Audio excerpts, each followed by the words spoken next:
بيقول لك الزمالك بيجهز 2 مليون دولار. خد بالك، ها، 2 مليون دولار عشان يدفع مستحقات باتشيكو وخالد بوطيب. واخد بالك؟ 2 مليون دولار. ده بعد ايه؟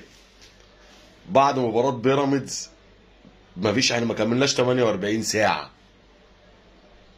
والحمد لله الكلام اللي انا قلته من يومين من بعد الماتش على طول، قلت لك الزمالك هيحصل له انفراجة ما حصلتش بعد الماتش ده. الكلام ده هتلاقيه عند العبد لله والله العظيم، ولا هتلاقيه عند أنكل فلان، ولا هتلاقيه عند